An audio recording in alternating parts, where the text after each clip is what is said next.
Under the Abbey Stand 2025-26 is go. The waiting is over. After a few pre-season warm-ups, another season of podcasting perfection is upon us, and we've got a whole new league to preview today, which I'm doing everything I can to spin into something new and exciting. Will a man who has not signed for us yet be our top goal scorer? Who might replace Barry Fry as our automatic villain of the season, if anyone? And of course, what do we do with Ryan Loft?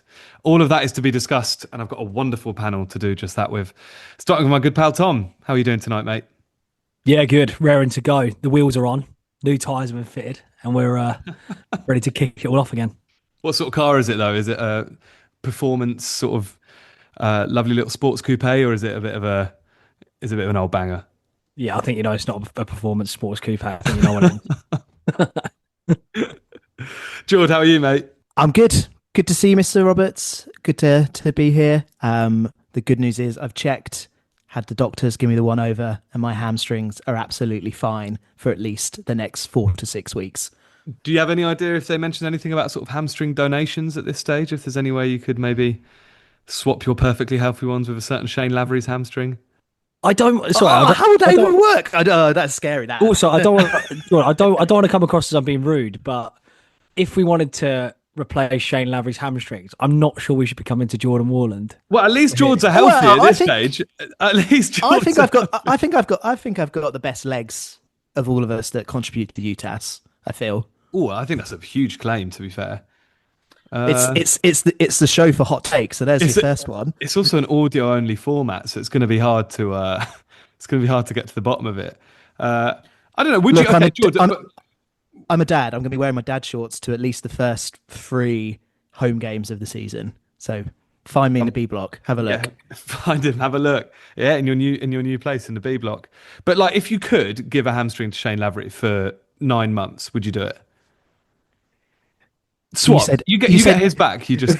No, you said a hamstring, and I think he needs both. So it's yeah, it's the 2 options. It's the 2 that puts me off slightly. Anyway, yeah, why not? No, why not? Why not? I want to be back in League One. Sod this league. I can hobble around in my latter years. Let's do it. So what we're saying is we're open to offers. Is what we're saying. That's at Abbey Stand Pod on X, by the way, in case yeah, we're saying anyone wants any more of our could sell other organs. Yeah. If Mark Bonner is listening, your choices are go and sign a proven League 2 ready striker, or Jordan Warland's hamstrings to swap with Shane Lavery. So it's hard to turn that down, isn't it? Right, just before we get into things, there's one big thing that I think we need to plug as a new thing that we're launching this year, which is a little subscription service. We've gone. That's a really bad thing to follow up. Really bad thing to follow up with a hamstring chat with, isn't it? By the way, for £5 a month, guess what you get then? Well, we need to. Something's got to fund Jord's surgery here to keep him running for a year. But, yeah, so we're launching a subscription service this year. It's for £5 a month. You're going to get 1 feature article a week to read, and every month a little bonus podcast episode. Obviously, this is like something that takes up a lot of our time. We didn't want to put all of it behind a paywall. This year, we're expanding a lot of what we're doing on the website, doing a lot more written content. For example, a lot of people loved Ben Griffiths' brilliant stats pieces. He's doing an extra one of them every month. I did an interview with Don Ball, which is going to be the first thing that goes out this Wednesday. On Thursday, we've got a pod that me and Jord are doing with Bonner and Tunbridge. We're going to do an extra little segment for subscribers there. More than anything, though, for the price of a pint a month, you're going to be supporting the pod and sort of helping to keep everything running. It's obviously a lot of our time. We love doing it, but it's just something that I think is just going to help us not have to put our own money into this as well. And crucially, less than the price of a Cambridge pint a month. Tom, that's my sort of good cop approach into getting people to subscribe to it. I get a feeling you're going to approach it in a bit of a different way.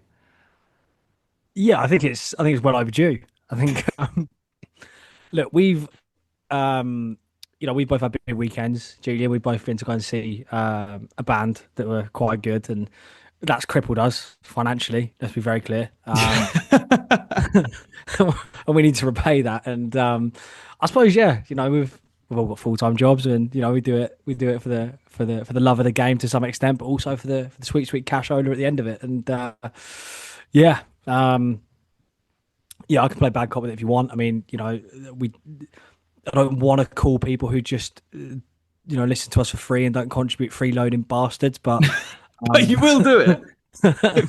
but if it's what's needed, then it's what's needed. Um, and yeah, you're gonna get some sweet goodness for the cost of a fiver. And look, we probably would do a lot more for a lot less, but this is where we're starting. Yeah.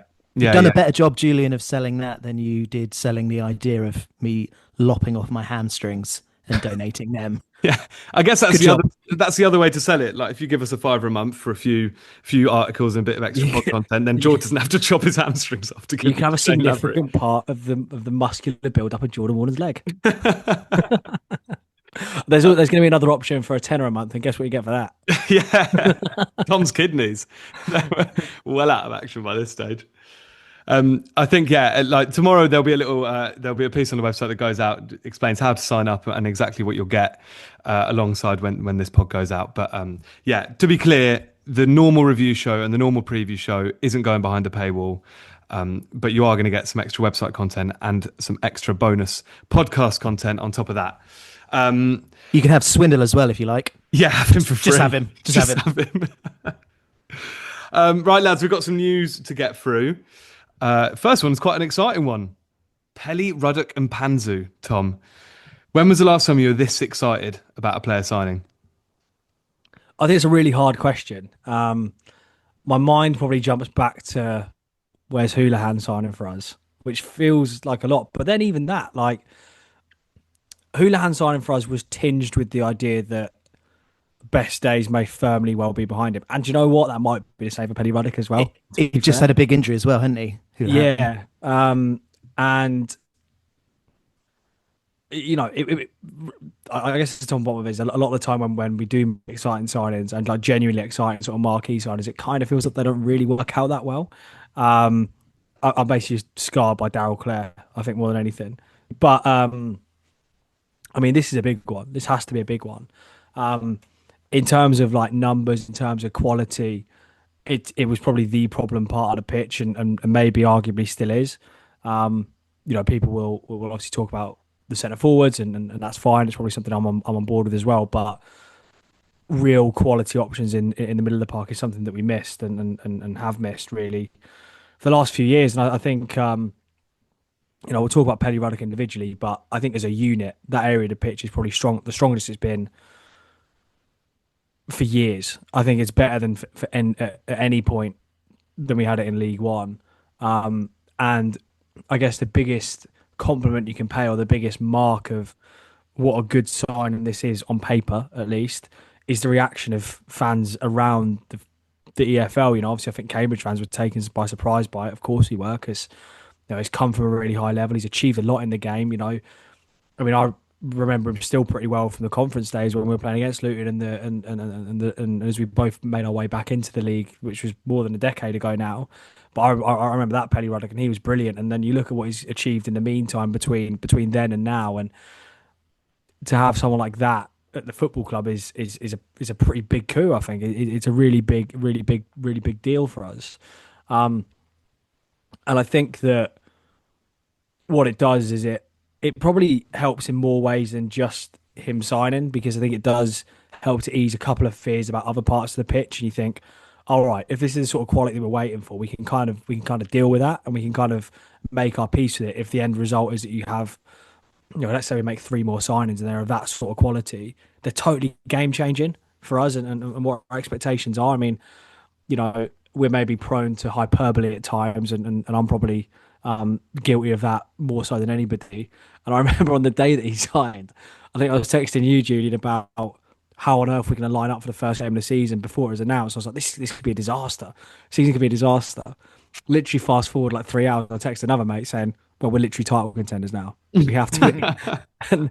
and look, clearly one person alone doesn't do that, completely, but it is a game changer. It's a real quality piece of business. And I'm not too bothered about comments from Rotherham fans, because I know he spent a bit of time on loan there and maybe didn't impress them so much, because they had probably a pretty mediocre end to the season. It sort of petered out in the way that it sometimes does for clubs that don't quite achieve what they want to, and that's fine. And no one comes out of that smelling their roses. But I think to sign a player of that caliber from that sort of level, who's got the sort of pedigree that he has in the game, brilliant, really, really good. Yeah, he's. I think the Rotherham thing is a good point because, I mean, they obviously weren't like incredibly impressive his performances, but just on a really simple level, I think he played 90 minutes basically every single week. I'm sure he started every game for them, so his availability was there at the very least, and that's a solid, 3-4 month block of the season that he was available for. So at the very least, I know he's not available first game of the season for us, but I think that's due to him signing too late. But at the very least, it looks like his availability shouldn't be the issue that with a lot of players of that sort of quality, we've often said is a big asterisk. We often say he wouldn't be playing for us if he was available 100% of the time, whereas it seems like with Mpanzu, he doesn't have quite the same sort of problem hanging over his head. I'll just add as well, and I think it's something that Harris alluded to, and it's maybe a bit of a tangent, but I guess maybe not. Like, he's won promotion a lot in his career. Like, obviously it was all with Luton, right? But he obviously won the conference in a fashion that we probably remember a bit negatively. I guess he obviously gets promoted through League Two, through League One. He starts in the playoff final with the Championship, in which Luton get promoted to the Premier League. This guy's a winner, and he's this is a little thing and arguably the least important, I guess, of all of it. But just from the little bits of content that the club have put out since he signed about sort of behind the scenes look at what that day was like and how it unfolded, just seems like a really good character to have around the place. Positive, comes with a really good track record. And Neil Harris spoke so much at the end of last season about raising the standards across the club. And as much as we think we've signed someone of a real quality, I think in like almost the kind of softer skills that go along with it in terms of like his mentality, work ethic, positivity around the place, that's got to be a big step to Harris achieving what he wants there as well. Yeah, and look, to be clear, like you talk about pedigree, this is a guy who played Premier League minutes 13 months ago. He started a Premier League game in March of last year. Like, this isn't a guy who's like necessarily past it in that sense. We'll find out, but it seems like we've got someone of a serious pedigree for the level. Jord, a lot of people described it as like a signing that kind of, and Tom referred to it there, it kind of moves the dial a little bit, or moves the needle. And it's a sort of signing that when we spoke about the last time the three of us did a pod was, well, we're sort of feeling a little bit downbeat and a little bit negative and underwhelmed, but we know we need these free signings. But depending on who those free signings are, it could change the entire face of everything we're expecting this season, right? And he feels like someone that's done that in a positive way. It's really negative of me, but when you were listing off all his accomplishments just then, Julie and I wanted to just chime in and say, but has he scored at the Euros? It's going off topic. It's a great signing, isn't it? It's an absolutely fantastic signing, and you're right at the top of the show to ask, when were you last this excited by a player signing? And I think, in League One, I don't think. I don't think we made any signings in our entire time in League One where you were like, maybe Okadina when he signed permanently, but that's different, I think. Yeah, it's a different type of thing, isn't it? I think for me, to answer that question, you've got to go back to like when we started throwing the Man United money around. So like a Barry Core signing, or like, what was his name? Mark Roberts at the back. That was kind of like a sort of a big name signing. So the short answer is it's been a while. To come back to your question to me though, yeah, like what a fantastic signing. Turns the dial right up, like you say. It's odd when you get text by non-Cambridge United mates to compliment you on the signing that you've just made, and fascinatingly enough, Tom used the word character a moment ago. That's exactly the word that a Luton fan that I'm friends with mentioned in their text to me on the day when he signed. So yeah, I think what you're picking up from those videos is going to carry through into fruition. I've scribbled down all action. That's what I feel this signing is. He's kind of going to do a bit of everything. Does the defensive stuff, can do the ball carrying, can do box to box, can knock it around. Seems to have good stamina. Seems to sort of be breaking up play. Can carry on, can carry and can distribute. So I'm looking forward to sort of seeing a really busy character. And then I'm sure we'll talk about Dunball later. I feel like he's very similar as well. I feel like it's a very exciting midfield duo. and we've got Corey Smith to come Yeah. into the mixer. So yeah, really, really strong. Absolutely, it's a massive irony that we've got this great, well, on paper, great central midfield options when that's been a big hole for the last couple of seasons and is one of the big reasons we dropped down a division. I guess the only maybe negative to sort of throw into this is the idea that, to me, the squad is still quality over quantity. Like, it does still feel like one or two injuries are away, and what's your backup? What are your options? We're not going to cover the Cheltenham game on this pod, but you look at Saturday, Ruddock's probably not match fit. Smith's out, so we're still light in midfield. So there are still things to be done. But yeah, if we could get another one or two signings of this or similar level, then yeah, absolutely think it should be enough to nudge us into that sort of play of contention, I feel. It probably also says quite a lot about how like underwhelmed we've been with a lot of our business over the last 2-3 windows, as we've spoken about before. That I think a lot of the negativity from a lot of the fan base comes from the. I sort of hate to say it because I know Bonner's new to the job, so I don't really mean it necessarily as a criticism of him, but just we're quite used to being underwhelmed in terms of who the signings are. And I remember when, just on the evening that Ruddock signed, looking through the message board, and the natural reaction was just, well, that's obviously not going to happen.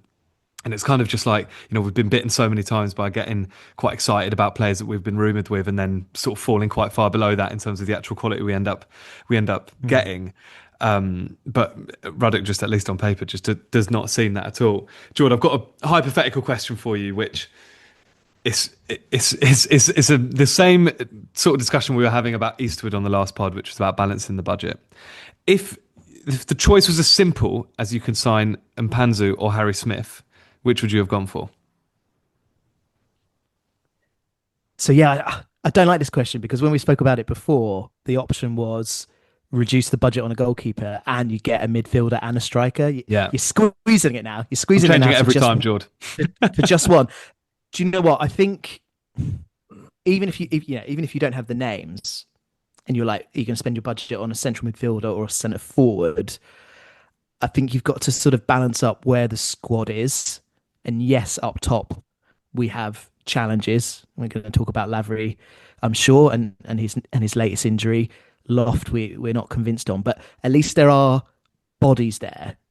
So you feel like we could put some sort of attacking options out. Whereas, you go into the season into central midfield with Smith out for a bit of time, you've literally got no one. So my answer to that before you add names into it is I probably would have sided with the central midfielder option.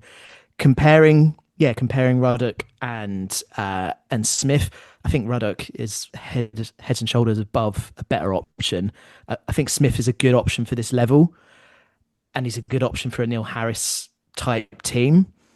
But I'm not sure he's going to bring as much as Ruddock is hopefully going to bring. So yeah, that's my answer. Good answer. To be fair, I'm going to keep coming up with these stupid hypothetical questions that have no bearing in reality. Just to keep squeezing me. What I would say, just to temper things, I wasn't as excited by Corey Smith signing last summer, but I was excited. I think we all were.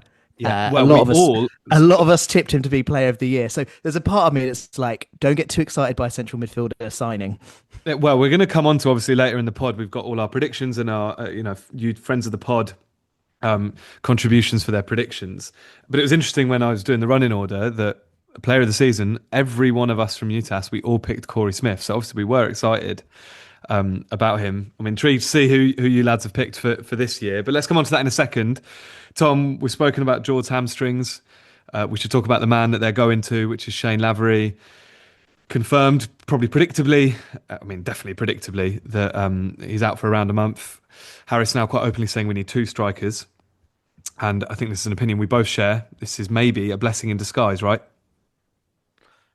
Yeah, I think so. In a way, I mean, first and foremost, it's bad that Shane Lavery's injured because he's obviously, of course, well, certainly at time of recording, he's our best striker by an absolute country mile. But just to clarify, if you're going to assume that he's going to be injured at some point in the season, maybe him being injured on the 28th of July is the best time for him to get injured. Yeah, and I think the way that the discussion had gone, sort of throughout the summer, I think Harris was on record previously saying we wanted 2 centre mids, or 2 8s and one number 9, so 1 8 and 1 9 left, sort of thing, previous to Saturday. And I think we were all pretty unanimous. We were like, it would be pretty disastrous to end this transfer window having only signed one more striker, because you can't rely on Loft for goals. You can't rely on Lavery to be injured, and Kachunga we don't feel is the man to kind of come in and take the mantle of being the guy who's going to score the goals. Obviously, it makes it difficult in the first couple of weeks of the season, because I don't think anyone would disagree. We've got some very presentable fixtures in August, and they're games that you would want your best players available for, and you would want Lavery available for, because you're playing against the Cheltenham side and what is it, like a Newport side, I think it is, And Harrogate. And Harrogate like coming up, where you would fully expect wins and you would expect goals, and you would think Lavery would be right in amongst that. But there's an alternate universe in which you have a really good start to the season with Shane Lavery. You sign one striker as a backup, and then he pops his hamstring in mid-September once the window's shut, and then what do you do? So when we say blessing in disguise, I think the point that we're making there is that this has been a real wake-up call, and timely might be the wrong word because it's late, and the season starts in what, 5-6 days, and obviously as this comes out, probably even less than that, and we are going to have to get something done before Saturday, because then we're in the situation with Kachunga suspended and Lavery injured, where Loft's your only available striker, and that's simply not on. Like, that can't be allowed to happen.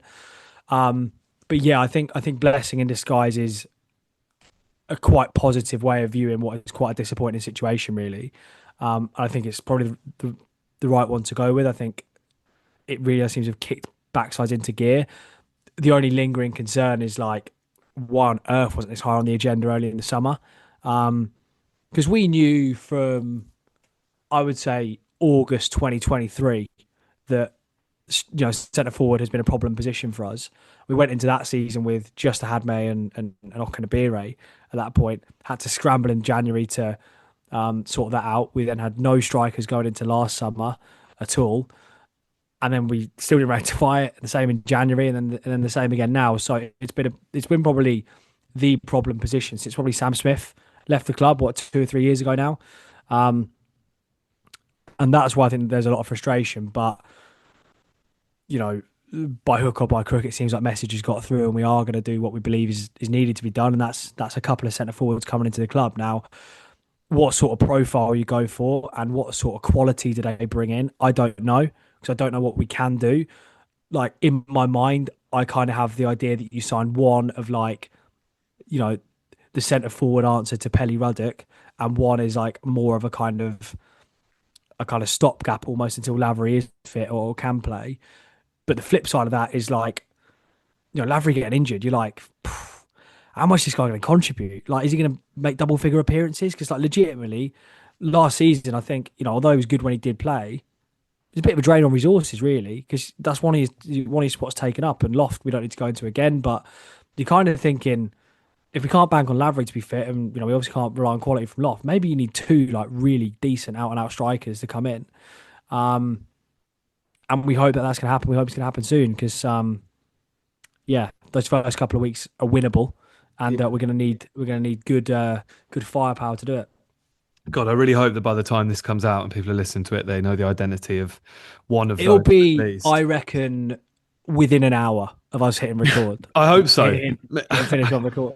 You boys are confident. You boys are very confident. I reckon it's another deadline day number 9 signing. You don't think they'll do anything before the first game, Jord? I hope they do, man. I really, really hope they do. Because we talk about blessing in disguise. It's only a blessing in disguise if they get the recruitments and the replacements right. And I agree with what Tom's saying there around the profiles. The good thing is that I would say in response to that is that there are concrete leaks there, or there are concrete links there, I should say. Harris is obviously quite upset about the fact that there were concrete leaks. But we know that we've been in for Harry Smith at Swindon a couple of times, who feels like the right sort of calibre of player that we should be going after. We've heard rumours of Sam Cosgrove and nothing's materialised yet, but things are happening, like wheels are turning, it seems. And hopefully it's not that long. I think it'll be pretty surprised if we haven't signed at least one striker before Saturday. But, George, you're betting on form, I'm betting on hope. People are loving I'll ask Bonner on Thursday morning, mate, when I interview him. People are loving the Ahadmi link as well, which is obviously something that's a bit more like 2+2=5 in terms of, obviously we're talking about the Charlton friendly on Saturday. I know Jones and Bonner are friends of some sort. He was at the club before. He's really out of favour at Charlton. I don't think he's played a minute of pre-season. You add it all up, but then I saw a link today that was quite genuine of him going to Bolton. So I think it's quite a different standard to where I was expecting he'd end up at, given the way Charlton fans talk about him. Anyway, obviously we are talking about this Charlton game, Jord. I think a couple of things to pick up on that last pre-season game. The first one, potentially not a very good one, and again another, unfortunately, maybe a bit predictable in terms of we haven't seen this guy play, but in terms of the reviews we got from him, and that was the Eastwood mistake that led to the first goal. I don't know if you were there actually, Jord, but is it a sign of things to come with Eastwood? Does that question mark around him just sort of grow a bit bigger? It's only pre-season, of course. So don't, I'm not trying to. Well, I just got to talk about the game. if there's a time to make the mistakes, it's now, right? It's a blessing in disguise, Jord. It's a blessing in disguise. I really hope it's not a sign of things to come. I think this story's going to rumble on all season. I think people will continue to question this signing. Why didn't you get Morosi? Why didn't you get someone else? And so forth. So I just hope this doesn't turn into a scenario where you've got someone in the squad that's in a similar kind of vein or mindset as Jack Stevens, and that is that a mistake just shoots your confidence, and then your head's gone for the game, and it's all downhill from there. I didn't make the Charlton game, and in true prep for this pod, I didn't watch any highlights. I don't even know if highlights exist. Normally CUFC TV is so reliable. I'm sure it will be in the season for at least 10 minutes of great action highlights. From what I've read, just to balance things out about Saturday, there was some questionable defending in the build up as well. Also, good. It was that's good then. It was Yeah. it was No, don't worry about the goalkeeper. It's the rest of them. Do you know what, Julian? The refreshing thing is it's actually much worse than you thought it was. It's not the one you got to worry about. It's the four in front It's of actually him. a bigger problem. Yeah. Well, no, the other thing I was going to say as well is that the conditions, it was quite wet.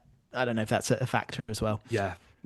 I'm not having it, but sure, let's not. I don't think we need to think too deep. Are you saying that a professional goalkeeper should be able to catch the ball even if it's wet? Yeah, in mid-July. Yeah, high expectations. Yeah. Anyway, let's not write the bloke off. Let's give him a chance. But I think a bit more Eastwood chat to come later on in our season predictions. And the last thing, Tom, to talk about, which I think was the notable talking point, and is Ben Knight, who scored the goal. I think there was a bit of confusion. I actually initially saw it was Hoddle that scored the goal, but I think then Harris in his post-match said it was confirmed it was Knight, but Hoddle set him up. I don't know if you listened to Ben Knight's post-match, it's only a couple of minutes on BBC Cambridgeshire, but there's just a little line in it which is quite interesting about Harris specifically, because they asked Knight, you were training with the club for 3 months at the end of last season, and Knight says something like, Harris has been amazing with me, he's brought all the best out of me. You'll have to go find it to get the exact quote, but he's so glowing. Really bigs up the way Harris has sort of dealt with him, treated him, and brought him into the side. Aside from what we've seen in pre-season, Tom, are you letting yourself get a bit carried away by the prospect of maybe a fit, confident Ben Knight tearing up League Two? Because he seems, from what we've seen so far, like a hell of a player. I am. Good. I'm still thinking about Pep Guardiola. No, yeah, I think again, we're talking about pedigree of players, right? And I don't want to simplify this too much and reduce it down too much, but the guy was backed enough by Pep Guardiola to come on and make an appearance for Man City in the Community Shield final. Look, I know it's not the Champions League final, it's not the be all and end all for them, of course, but if Pep Guardiola rates you enough to know your name, I think that's probably a pretty good indicator that you might be able to have an impact on a League Two season. So yeah, I think that's good. He's obviously got a real point to prove. So good background, should be motivated, should be hungry. Will probably play a part as well because, again, without getting into recruitment nitty gritty too much now, there's probably not tons of other options in those sorts of positions. And yeah, I think the good thing about Ben Knight is that I'm not sure there's a massive expectation or reliance on him, which does mean he's a bit more of a wild card in a way. You look at someone like Kai, for example, who's probably going to occupy a similar-ish part of the pitch, you'd imagine, for a lot of the season. there is expectation on someone like Sully Kaikai because of where he's been, because of what his career's been, and because of, I guess maybe the perceived negativity around his contributions or lack of contributions in the last couple of years. Like Ben Knight's got none of that associated to him, so it is just all kind of like almost this, not quite this, but almost just like just go and enjoy yourself, like show people what you can do, and it feels like the possible payoff of this is really, really high, and the possible upshot of this going well, this move basically working out, is really high, and the kind of ramifications of it maybe not being what we hope doesn't really impact us too much. So I think it's almost one of those which is, in a sense, kind of risk free, but there's a lot of promise.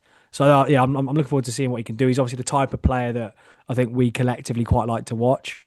I know Harris described him as, or said that there was a likeness to Wes Hoolahan very early on. Got to be careful, yeah. He's got to be careful. Yeah, you got to be careful. But like, I'm like, if you're saying that, I'm sitting up, I'm listening. Like, you've got my attention sure, at that point. Sure. So yeah, I'm looking forward to it, and probably for that and that alone. But yeah, fingers crossed he can really break through.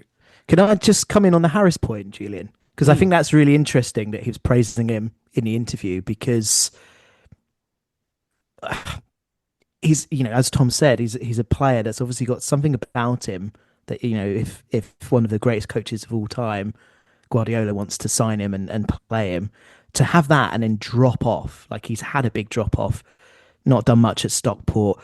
Man City sold him to, was it Real Murcia, somewhere in yeah, somewhere in Spain.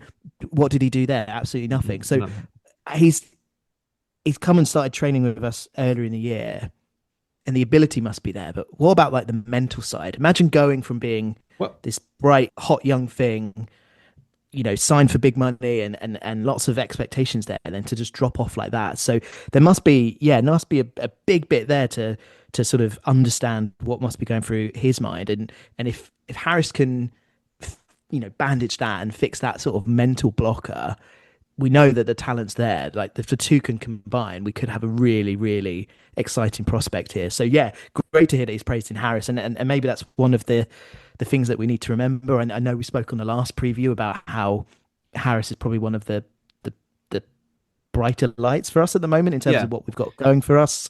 If he can, motivate individuals, then, I was talking about quantity over quality. Maybe that is less of a thing if he is able to get a small group of players really, really ticking. And I think actually, just on that point, and this is obviously outside looking in, and the proof's going to be in the pudding over the next 9 months.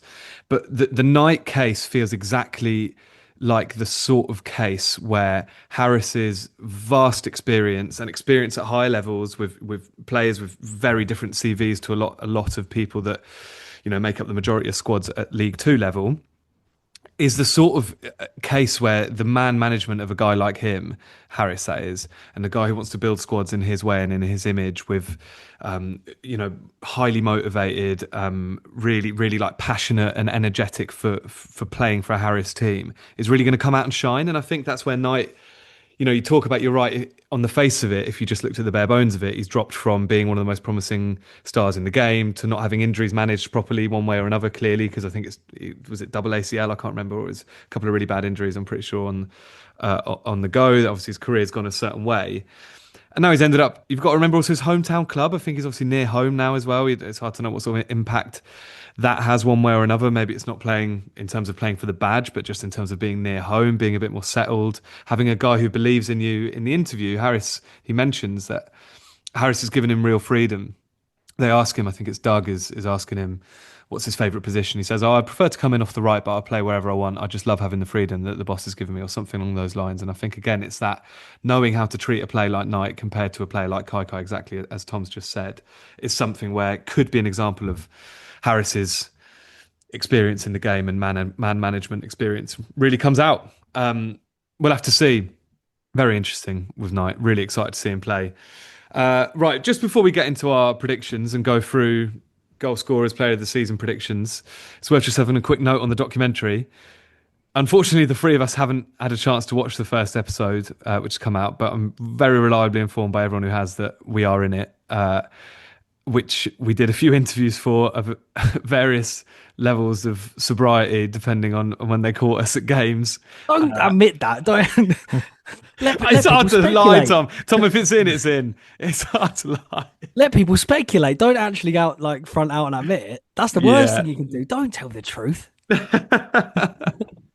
No, I will be honest. Huddersfield away was a bad moment to be caught on air for somebody Yeah. going out to what I would say is a major sports broadcast from one of the biggest countries on the planet. But I think there's no hiding from the state we were in at Huddersfield, is there, Tom?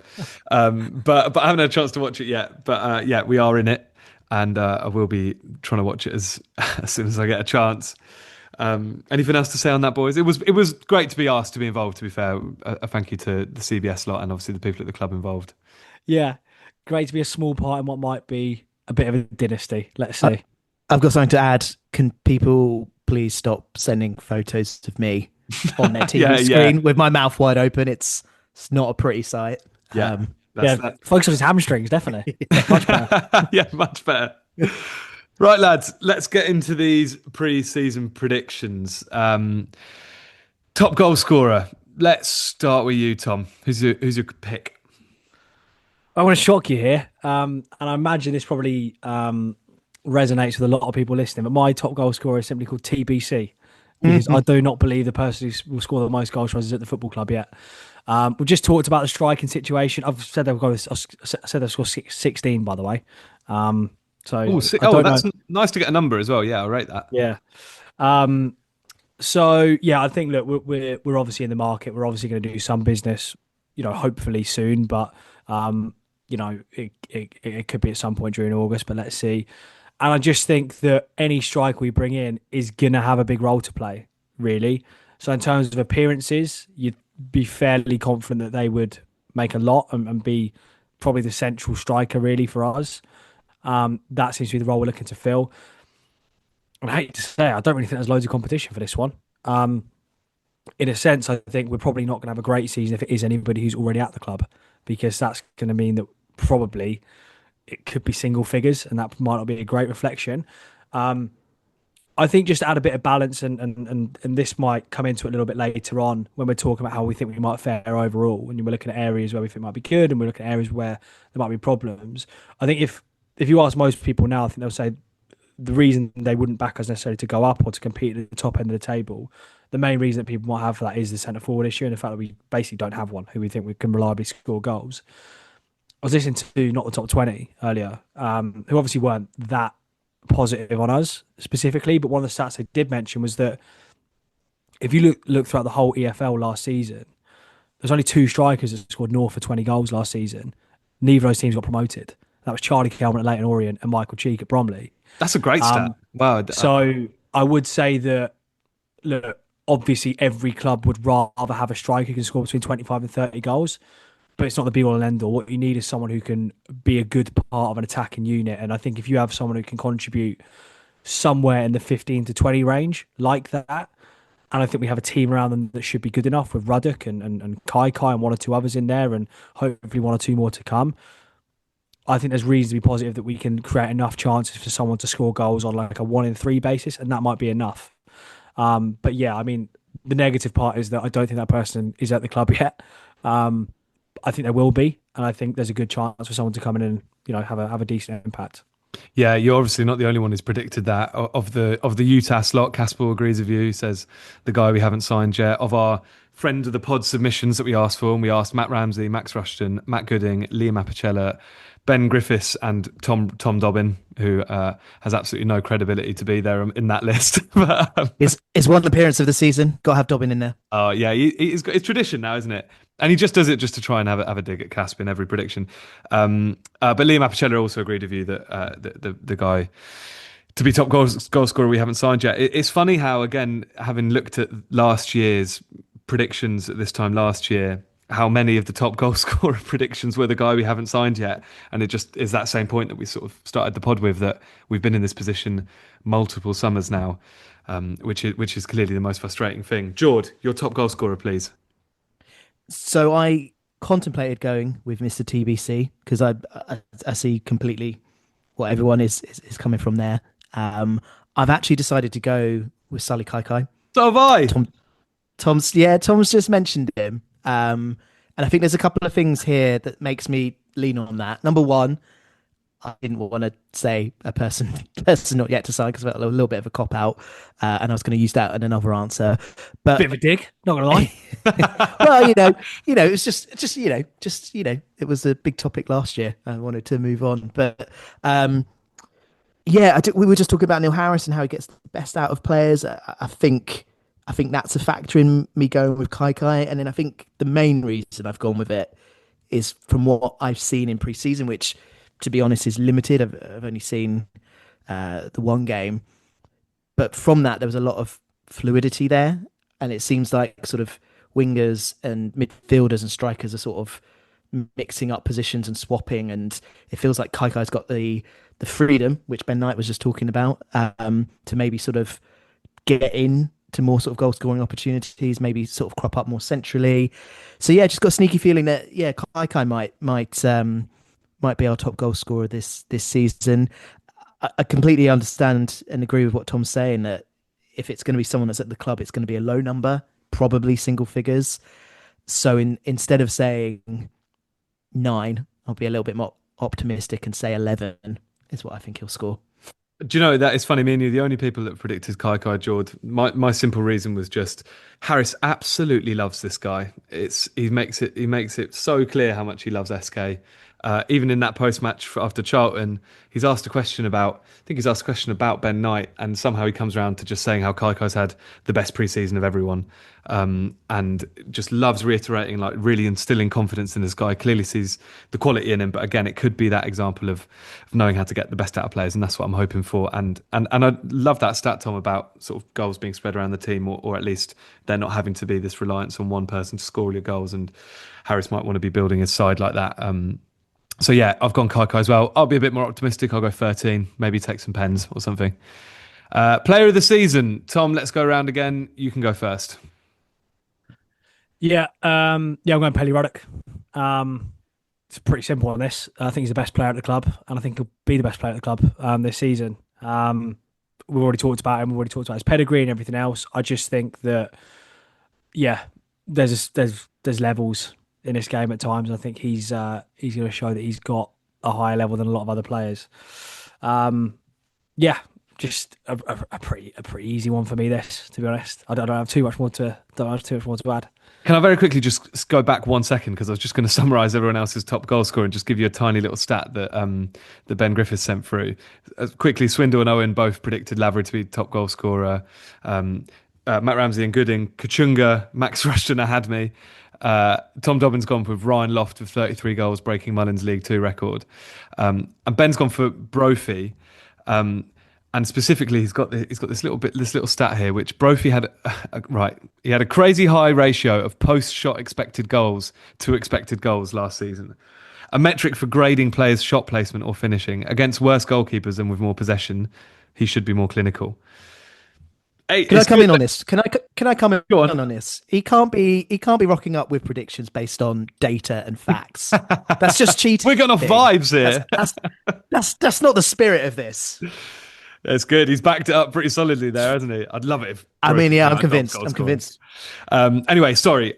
I just wanted to wrap everyone else's predictions up. Ruddock for your player of the season. Jord, do you agree? Yeah, look, the sensible answer would be to pick a name from one of the two central midfielders that are going to start for us to answer this one. But I'm not. I'm going to be jovial. I'm going to be optimistic. And that Mr. TBC that Tom was just talking about, he's going to be my player of the season. Oh, wow. Look at you. You just had to dig at Tom for it being a cop-out for top goal scorer. Yeah, because he's going to be player of the season. He's going to be more Unreal. He's going to be more involved in sort of the build-up play. He's not going to be getting. It's not going to be getting the goals. Look, it's just a saga that's rumbled on for quite some time. They're going to get it right. It's less me believing this and more me manifesting this, that our player of the season is going to be that all singing, all dancing, superb number 9, and we'll find out who he is on Thursday. I'm the only one who's gone for. You're the only one who's gone for TBC there, Jord. It won't be a surprise to know most people have gone for Ruddock, Swindle, and Tom Dobbin at 4 have gone for Don Ball. Ben Knight's got 2 shouts from Owen and Matt Ramsey. I've gone for Liam Bennett, which I think is maybe a bit of a sideways shout. I'm basing it a little bit on the last time he was in League Two. By all accounts, he absolutely lit it up at Walsall. I think Depends who you ask. There's been a lot of debate about like the message board over the last few years. I'll be honest. Yeah, true. I mean, he undoubtedly played well. According to Walsall fans, he undoubtedly played well for them. So, and that was a few years ago. With a bit more development in League One, I think he could be a real spark. I'm kind of thinking, I guess I hadn't really backed it up with any stats, but when I was mulling this over, I kind of thought we might be the sort of attacking side. I think we're kind of all thinking that Harris is very good at organising defences, and we won't worry too much about how many goals we concede if you go off classic Harris sides. But obviously the worry is how we're going to score goals. So that's leading me to think maybe the way we approach or how we score goals is going to be a bit different if we're lacking creative players just behind the striker. And I think the other thing is, he's after a player like Harry Smith, 6'5". He's after a player like Sam Cosgrove, 6'4", pinging in some balls from the right. I can see Liam Bennett racking up some assists. So I've gone with Liam Bennett. He's done it before as well with United. Villain of the season, Tom. We've not done this one before in pre-season. A new one. We had to replace Posh with something, so this is the one that makes sense, I guess. Yeah. Do you know what's happening on the 7th of February 2026? It's not Harrogate away, is it? It's Harrogate away. No. Yeah. Well done, Jord. Yeah. So I've not really picked out one villain, but I have just gone for Harrogate Town. Nothing specifically against them, I would say, but like it's hard for me to get over what happened last time. And the fact that there's an outside chance that we could be there in the flesh watching history repeat itself is enough for me to think that could be the moment of the season where you look at yourself and you go, I cannot believe I do this for a hobby.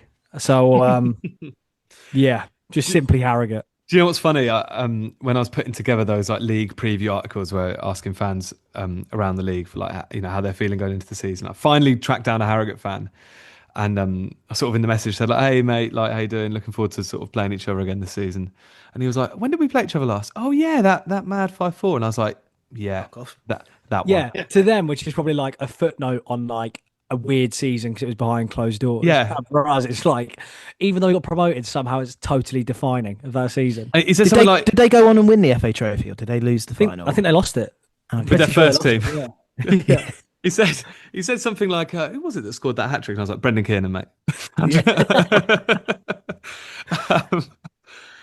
Good shout, Tom. George, What's he up to? Good shout. While George tells us his villain of the season, I'll tell you who Brendan Kiernan's going to score a hat-trick for us against. I'm going to start by saying I plan to have a lovely weekend away in Harrogate. It's a beautiful part of the world. So I'm hoping that weekend is a good weekend, and not the villain of the season. I had 2 ideas scribbled down for the villain of the season. I'll go with the more upbeat one for you, Julian, because, it's that time of the season. Ben Knight is going to be the villain of the season. And the reason he's going to be the villain of the season is he's going to be so bloody good this season, and he's just going to leave on a free in the summer, and we'll be cursing him and criticising his loyalty for not signing a contract extension and letting us sell him for $1 million to Man City. You're not the first person to have thought that. Luke in the Substack chat, when we put a call out for people's suggestion, he said exactly the same thing. Knight to tear it up in the first half of the season, put us in the automatics, and then we sell him, fail to replace him, and drop out of the playoffs. So he's actually had him as player of the season and villain, which I love as a take. Just to go back to Brendan. Sensible guy. Just to go back to Brendan Kiernan, Tom, if you're interested, listen to this for a career path, right? Harrogate Town. This is from Harrogate. I can't be asked to do the rest of it. Walsall. Grimsby Town on loan, Hartlepool United, Crystal Palace, Maidenhead United. No. Yeah. He joined as an under-21 coach, but he also has a player capacity, so he's on their books. He signed for Crystal Palace. Yeah. During the 2023-24 season, Kiernan played for Premier League club Crystal Palace. Do you reckon there's a Crystal Palace pod out there that's having the same discussion about Brendan Kiernan as we have about like Ryan Loft? Like, how has this transfer happened? But don't worry, he's at Maidenhead United now. But he has scored 5 goals in 10 games. So worth a go, maybe. Um, okay, my villain of the season is, and I sort of hate to put him down as villain of the season, but Shane Lavery, or specifically Shane Lavery's hamstrings, which have got an awful amount of airtime this pod, but fairly self-explanatory. I think a taste of things to come in terms of getting injured before the season's even started, and I think we're just going to be left ruining the fact that we. It's probably with the caveat that I think obviously we won't replace his goals adequately enough, and I think we might see him on the pitch in single digits, and he just become a bit of a. It goes from we sort of love him, but he can't play to well, this guy just literally cannot be relied upon in any sense. So I think Shane Lavery will be our villain of the season. Nice and simple one here. Oh no, hang on. Let's quickly do a couple of other people's. There's a real mix here. A lot of people have gone for Harris at some point. Where do you stand on that, Tom? Yeah, I saw a lot of this.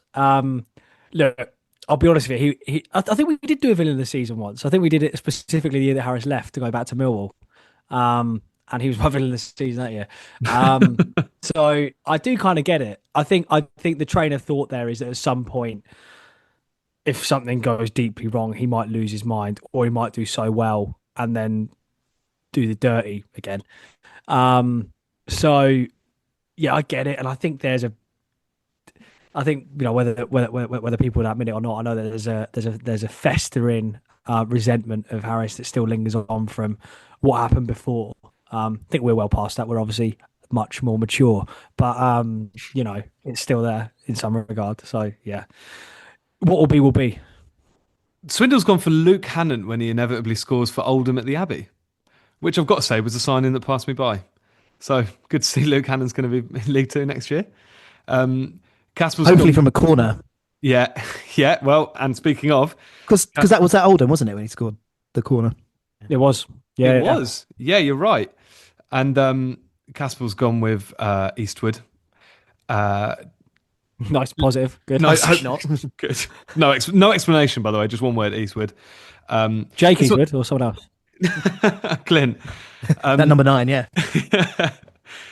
Matt Gooding's gone for one that I think we should talk about very quickly. He's gone for the faceless local authority bean counters when they delay the stadium redevelopment by another 5 years in a row over newt habitats, which is excellently put. But Jord, do you think something which obviously we'll discuss on Thursday with Alex and Mark, first name terms, first names, first names, yeah. Is the redevelopment of the ground. I know we're talking a lot about the season preview in terms of obviously what's going to happen on the pitch, but off the pitch it could also be a huge year for the club. And how big they said that the plans should be coming out this summer, but how big are the advancements of those redevelopments for you in terms of what could be considered a successful season in a different type of way?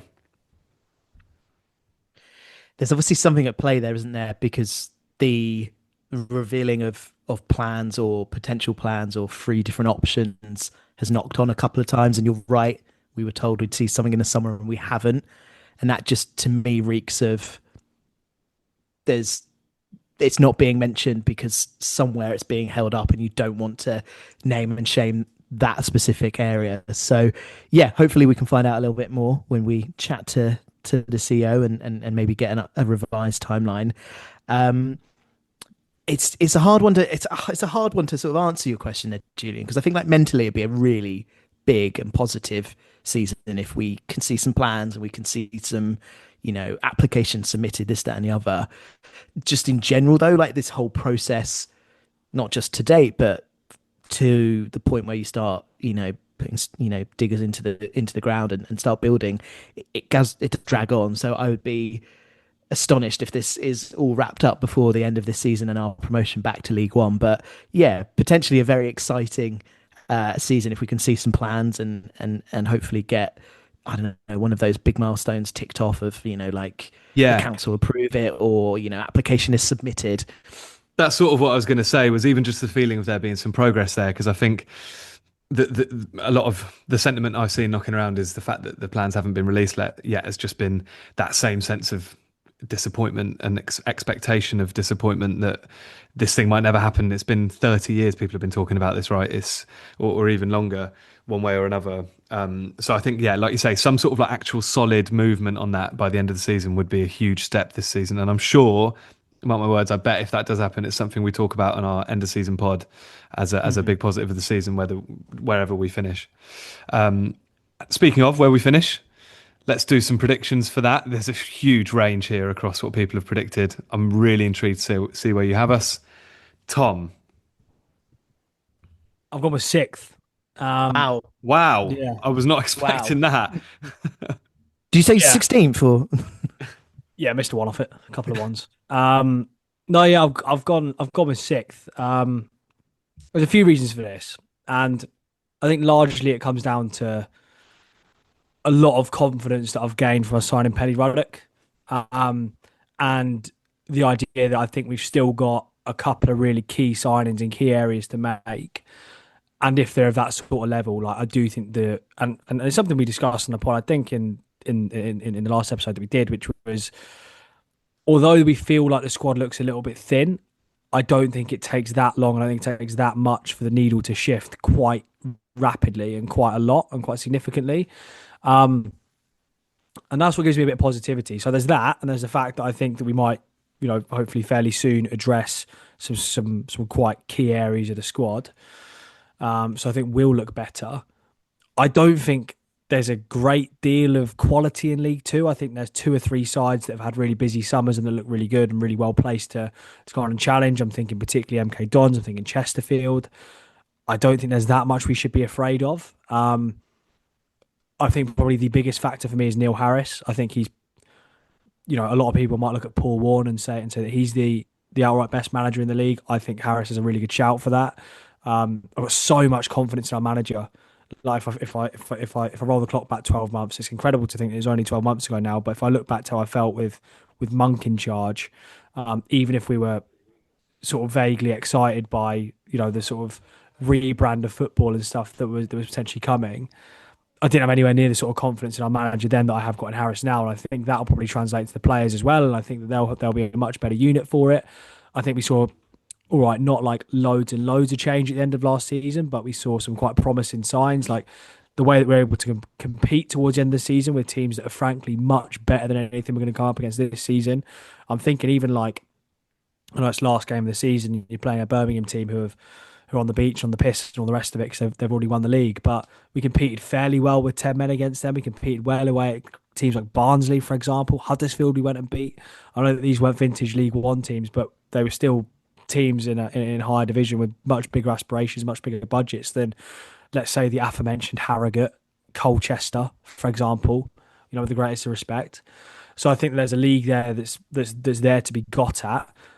And it's simply the fact that sixth for a club of our size and our budget is probably not that mental an aspiration. I think that there'll be a lot of chat about we should be putting together a team that should challenge for the playoffs. If you don't get in the playoffs in this league, you finish in the bottom 2/3 of the division. That's not, it doesn't take a lot to be in the top seven and to be challenging come the end of the year.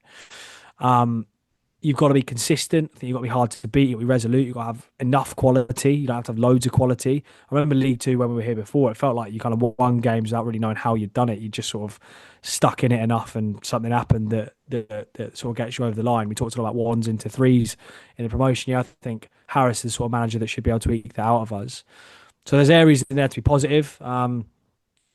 Clearly, I maintain a lot of the doubt that maybe you guys will come up with your predictions and maybe that other people might have around the depth of the squad. I do think that'll be rectified as the window approaches its conclusion. And I think we've just got a really attackable first half of the season. If you go into that and you do that well enough and you get into January and you're in a decent position, then you strengthen from there and, you strengthen from a position of strength, if that makes sense. So I think there's certainly plenty of reason that I think people could legitimately say that we'll finish mid-table or even lower.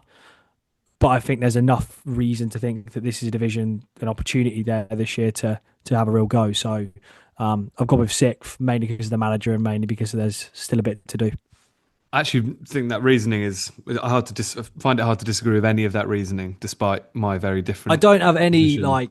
disagreement with any I'm sure you guys will come on to justify your predictions, and I'm presumably from your reaction, they're a little bit lower than mine. I don't I think everything that I've seen otherwise is totally legitimate about reasons to be skeptical. But hey, I've got to be the positive one at some point, haven't I? So, Yeah. And I think that the most salient point that you've made there, which we've talked about before, is the top third of the division, the top third get either automatically promoted or in the playoffs. When you put it like that, it just seems a piece of piss, right, George? Is it too early to ask you, Tom, how we would do in the playoffs, or is that where the heartbreak comes in? that could be where Harrogate really stamp himself down. And Harrogate finishing fifth, yeah. Shit, we lost 5-4 in aggregate. Yeah. Jord, where have you got us? So I thought that my prediction was optimistic, but nowhere near sixth. I have gone for 11th. Yeah, I've got 12. So because I was thinking mid-table, right? And I think that would be respectful because I think we'll need 2 or 3 windows to properly shape the squad. Not that I've been disappointed with the signings we've made so far, just concerned about the number of players that are still here and the number of roles that positions that we need to fill still. It's a difficult thing, and it's a tricky return to this division is the standard. Tom mentioned earlier the Not the Top 20 pod. I also listened, and they reeled off a stat about the fact that of the 12 teams that have been relegated from League One to League Two over the last 3 years, 10 of them in their first season back have finished in the bottom half. Of that 10, 2 went straight down. I don't think we're going to be in a relegation picture. I don't think we're going to go straight down, but I think being mid-table and in that mid-table picture is something to expect. Where my optimism comes in, and that's why I've tweaked the dial and gone with 11th rather than say 13th, 14th, 15th, which is sort of mid-table and lower, is similar to Tom. It's been the recent signings. I think they're really good. The fact that they're saying, that they want to sign 2 strikers and another midfielder, that gives me hope that they understand that the squad needs to be worked on. So, yeah, that's why I've sort of edged it and gone with 11th. I do think that, to echo Tom, I think Neil Harris could be a factor here and he could win games. What Tom was saying a second ago about being competitive towards the end of the season is true. I think how many of those games last year we lost by the 1 goal margin. If we've got enough to sort of squeeze that out and turn that around, we could be drawing those games and winning those games. So I've gone with a higher mid-table finish, but not quite enough to get us in the playoffs. Yeah. No, well, I mean, very similar to you, George. Just to echo that, I've gone for 12th, and just 2 things that the main sort of 2 reasons that I did that. The first one is the exact stat I was going to reel off, that not the top 20. It's a good stat. It's a great stat, and I was thinking about it the other way around. Only 2 of the last 12 teams to have been relegated have finished in the top half, which is obviously like a fairly small number, really. Those 2 are, I think, Vale last year, who obviously went straight back up. And is it MK, I think, who finished in the playoffs and lost in the playoffs, I think, the first year after they came down in place of us. And so that's the first one. I think it's hard to sort of arrest a losing momentum like that. I think while our signings are very good, and while our signings are good and there are some very good ones in there, so specifically probably Ball and Ruddock, the other one for me is just I think we will lack goals this season. I worry about the way we're going about finding the striker. I worry about, exactly like Tom said at the top of the show, it's taken Lavery's injury to sort of kind of in some sort of public forum address our transfer policy a little bit, which I thought was quite clear and obvious before that. So I wonder who they're going after and what will even be available to them at this stage. Obviously not privy to what goes on in the transfer market. There might still be a lot available, but it feels like just get the sense that we might start scrabbling around a little bit. Like you said, Jord, are we looking at another deadline day dud? We've been there before, and I just think we'll be a solid team. I think what we're all kind of agreed on, unless, I mean, interrupt me if you think I'm wrong, but I think we're all agreed that the floor of this team will be pretty high. Like, I don't worry about us finishing. Not the top 20 had us in 18th. I think that's too low, personally. I think the floor of this side is better than that and just better than this division, largely because of exactly what Tom said earlier. I just think arresting the downwards momentum of a football team is a hard thing to do, even if, Harris is an exceptional manager, and I think it might just take a couple of windows to get round to that. So it's kind of more of I'm kind of just looking at the wider sort of experience of other teams that have come down rather than specifically us. But having said that, I kind of back Tom's positivity there. and sort of desperate for it to come true more than anything. There's been a real split here. I mean, Matt Ramsey's got us top three, automatic promotion sealed in front of a huge travelling contingent at Crewe on the last day of the season. Whole train compartments full Oh of my goodness I knew me. you'd like this. Whole compartments full of Hughes fans celebrating on the way home. Imagine that. What a day out. Oh, the hairs on my arms are standing to attention. Oh Uh, my God. Max Rushton, Matt Gooding, and Ben Griffiths all have us sixth or seventh. So quite a few people have got us in that sort of region. There's a lot of shouts for ninth, and the lowest people have got us is Casper's got us 14th. But yeah, I think that probably shows that point about maybe the floor of the team being somewhere around mid-table. But there's a real spread here. It's a bit different to the League One days, lads, where it was just sort of like someone says like 19th, and you're like, whoa, really? Yeah, Max always used to say sick then as well. To be fair. Yeah. Yeah, fair play. Okay, hot takes. This is we wrap the show up with these. Tom, what have you got in terms of a hot take? I got a bit of a weird one. And having been so positive, I'll pour a bit of cold water on that, I guess. So I've said that our perceived issues will completely 180 by mid-September. And what I mean by that is I think at the moment our perceived issues are lack of goals, lack of centre forward, lack of extra midfielder, and basically what does the top end of the pitch look like? And I think in the next 5 or 6 weeks we'll address that in the transfer market, and I think we'll be a lot more comfortable with where we're at. And then I think we might slowly start to see what I suspect might be a bit of a creeping issue for us at the back maybe start to rear its ugly head, because I'm not totally sold on our central defenders or our goalkeeper. Goalkeeper's obviously one that we've talked about a lot, and I'm probably not alone in that. But I think a few potential issues at centre back have been slept on a touch. And it's something that we've been through in previous pods during this pre-season so far, but just to kind of re-outline them.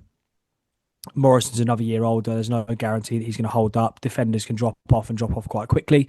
We've seen that with, I think Mark Roberts was mentioned on this pod a bit earlier on when he came to us. He was, not the player that he once was. I'm not saying that will happen with Morrison. I'm saying it could happen. I think Watts, the jury's still massively out on after a, at best, iffy first season with us in League One.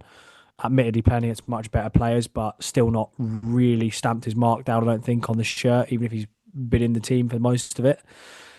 Rossi, I have real question marks about. Not sure he's that good. I've never seen anything for him to suggest otherwise. He'll probably be around for the first part of the season at least. And then Job, who I think we all collectively have pretty high hopes for. But if you're being objective and sort of kind of quite cold-faced about it, players tend not to get better when they've had major injuries, and he's obviously come off the back of a major injury. So how much he can impact the team and how much he can actually play is probably still up for discussion. But I just think in central defence and obviously goalkeeper, which we already talked about a lot, I think pretty much every player we've got available has at least some sort of question mark over them. Some of those are a little niggling doubts, like for example with Morrison. Others are much bigger concerns. So I guess having been quite positive, I think, in my prediction for where we might finish, if I had to look for reason for negativity and getting around in quite an elongated way to what my hot take is, I'm not sure it'll be the problems that we're expecting, which are basically where the goals are going to come from.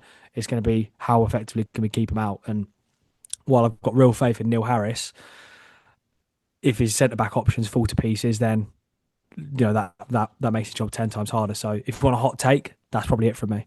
Yeah, I like it. I mean, you're not the only one with a similar sort of area of the pitch of a hot take. Owen's actually said to throw back the last time I think we did these in League Two, he said you won't go up with Michael Morrison in central defence. Ben Griffiths has got a point on his hot take is that we'll panic buy another goalkeeper in January. He's got a couple of stats on Eastwood, who obviously you've just mentioned there, Tom, but 5 of his last 6 goals have been conceded from corners. 7 of the last 10 from corner phases. So he's not very good at things going on in the box. He's got good reflexes, but he'll only make highlight reel saves because they only look good because of his positioning was problematic and he has to dig himself out. So he's like a sort of below average shot stopper in League Two from the data at least. So that area of the pitch maybe isn't quite as... You're right, Tom. I'm sort of writing it off a little bit in my head just because it's a Neil Harris team and it feels like, well... that bit, he'll be able to sort that bit out. But I like it as a hot take.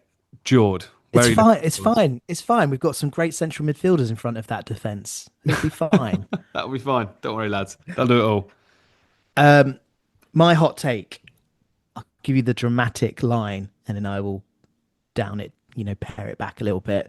I'm going with Aloni will come back and become a hero, which is actually a little bit too dramatic. And really, what will happen is someone will go out on loan, and they will end up coming back into the squad before the end of the season, hopefully in a positive influence. Like a Mamadou Diop type of thing, you mean? Like one of our young players goes out on loan and then comes back and sort of becomes like that sort of thing. Yeah, absolutely. Yeah, and then there's 3 names I think that were touted at the start of the summer as heading out on loan. One was mentioned a second ago by Tom, and that's Rossi. I feel like he's a different kind of category compared to Hoddle and Monday, who are the other two. Obviously, Hoddle's played quite a bit in pre-season. Harris spoke after the Charlton game saying that he's going to be off out on loan to further his development. I think he was talking about going to the National League ideally. George Monday's the one that I've got my eye on though. I think I was saying to you when we were at Braintree that I just had a feeling that he's going to take Ryan Loft's, I don't want to say role in the team because Ryan Loft's role in the team isn't a positive one. He's going to take Ryan Loft's place.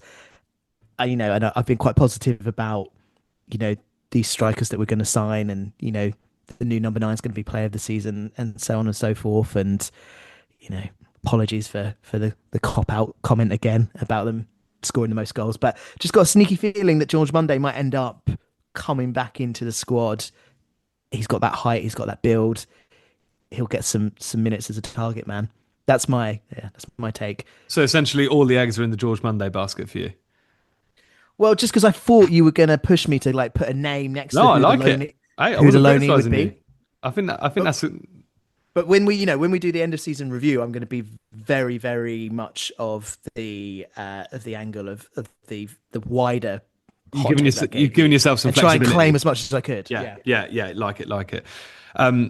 My hot take is in the same area of the pitch as George Monday, and it reads quite stupid written down, but I will explain it, which is Ryan Loft to score more goals than Shane Lavery, which is obviously not based on Lavery, right? It's more about Lavery, yeah.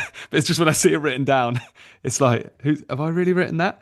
But yeah, it's much more about Lavery, and it's just the same point that I was saying about the villain of the season. I think we won't see Lavery a lot at all, or I worry we won't see a lot of him at all. And I think Lofty might still, even at this level, be able to bag a couple to overtake him. Let's run through a couple of others. Swindle has gone for another. He was so close last year with his 5 goalkeepers. He's gone for United will score 5 own goals this season. Any thoughts, Tom? All the best, Swindle. We'll go again. We scored quite a few last year, didn't we? You just imagine last day of the season, we're sat there having scored 4 own goals and we're just willing it to happen. We're just desperate. Casper's gone for we will score the least goals in League 2, but also concede the least goals. Fucking hell, we're in for a real treat then, aren't we? That's fun. As long as that happens at Harrogate, that's fine. Yeah. I quite like Matt Goodings. Ryan Loft to injure at least one of his own teammates before the season ends, which is quite nice. Tom Dobbin, Neil Harris won't be Cambridge manager by the end of the season. I quite like this one as well from Liam.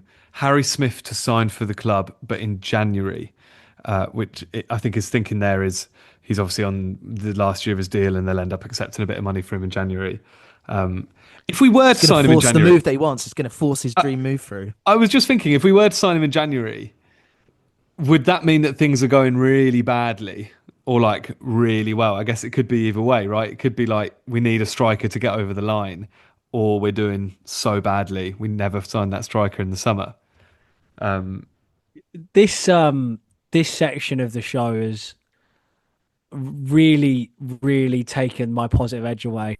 I'm going to say, because I tried pretty hard to come up with something quite positive for where we're going to finish. And since then, I've heard that Ryan Loft's going to injure his own teammates. We're going to panic by a 31-year-old from Swindon in January. And we're going to score a bunch of own goals. And Neil Harris won't be Cambridge manager by the end of the season. I'm starting to think if even a quarter of that comes true, 6th seems quite fanciful. So we're going to have to see. Um, Ramsey's is this will be the year of Kachunga, which I quite rate. Actually, again, similar sort of thinking to Lavery for me, but he's gone for a catch angle rather than a loft angle. Should we run through a few hot takes that we got through from Substack? This one's come up so much, Jord. Mark Bonner to be first team coach at some stage this season. I mean, what are your thoughts on that? Well, obviously, it just makes natural sense that if Harris does go, that obviously Bonner will step in on an interim and everyone will be willing to take it on full time. I'm just really scared by this whole Harris leaving chat. Like, surely not. I'm so scarred from last time that I'm naively telling myself that he wouldn't do it again. So Yeah, I know. And also I'm not sort of thinking, oh, we're going to be the wrong end of the table, that they're like, look, we got to get rid to save us. Yeah, that's a good point. Actually, I've always been reading them as we've been doing so badly that we're getting rid to save ourselves. But I guess it could be the other end of the table. Simon has gone for a similar one. Harris and Bonds to have a public fallout and one of them to leave the club.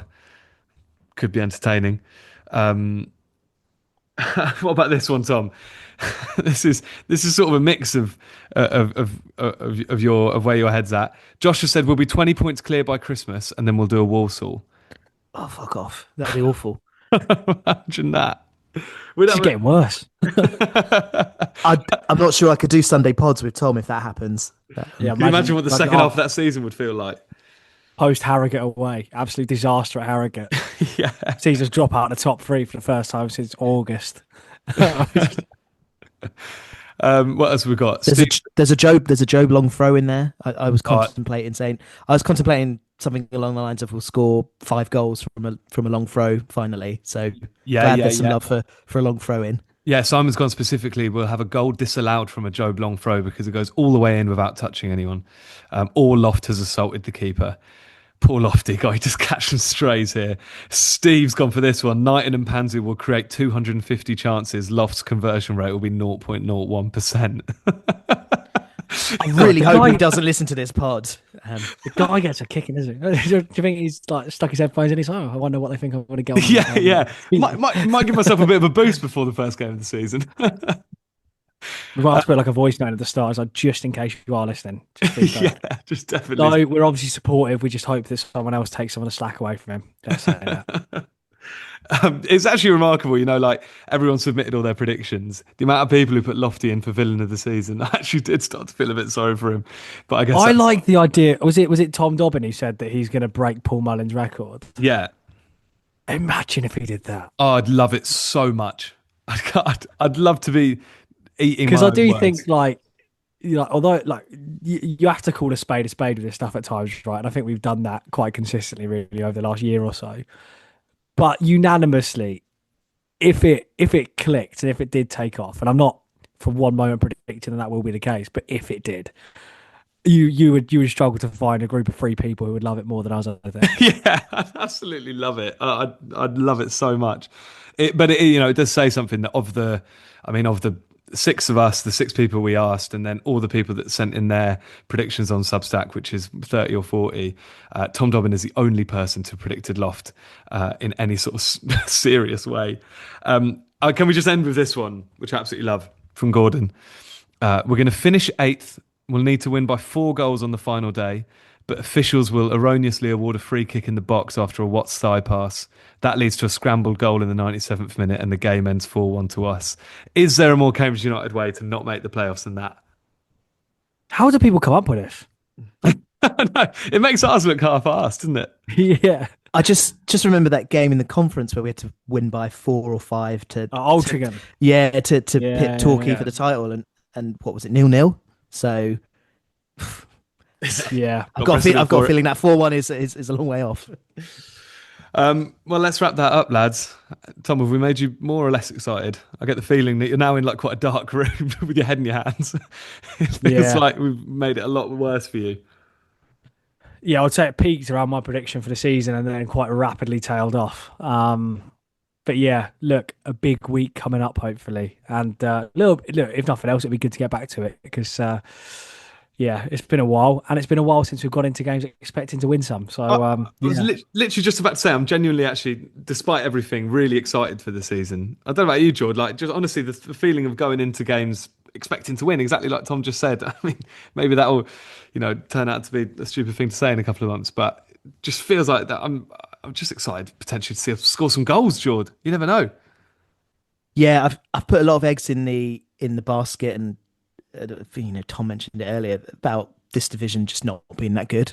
So it could be a really harsh reality if you sort of start rocking up to games in August and like, actually, hang on a minute, Cheltenham are all right, and that's a Yeah, team yeah. that people are tipping to be in the bottom six. So yeah, no, I share that optimism for you know winning more games, scoring more goals, but more than anything, just sort of being on the front foot more, taking teams on and giving teams a game rather than sort of doing that little old Cambridge, like try and stay in the game, see if you can nick it, this, that, and the other. And look, Harris doesn't play the most exciting or expansive football, but I'm looking forward to us, piling on teams and having possession and yeah, might not be pretty, but hopefully it's effective.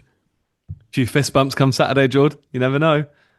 Absolutely, mate. But that's just me being child free and having a night out with you boys and a Sunday out with you boys. So What a dream. We'll leave you with that. Obviously, go to King Street Cellar, 10% off there. UTAS 10, you know the drill by now. can I just come in on King Street Cellar? Please. A friend of the pod texted me earlier saying, well, sent a picture. She had purchased a bottle of wine from said King Street Cellar, got her 10% discount. Excellent. And apparently was told at the counter when she was redeeming the discount that the person serving her was making reference to the fact that we're mocking them for not paying us on the pod. So Tom, like, I feel we need to up the ante here because we've made jokes about it to try and to get that payment.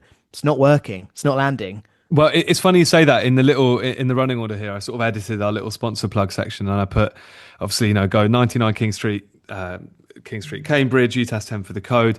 More specifically, when you go in, if you could ask the owner to pay us and threaten to call the bailiffs, that would be great. Do us a solid, please. Yeah, Jord said just then that we've made quite a lot of jokes about it. I mean, I don't know about you, Julian, but I've not made one single joke about it. No, not been joking once. Really serious. Yeah.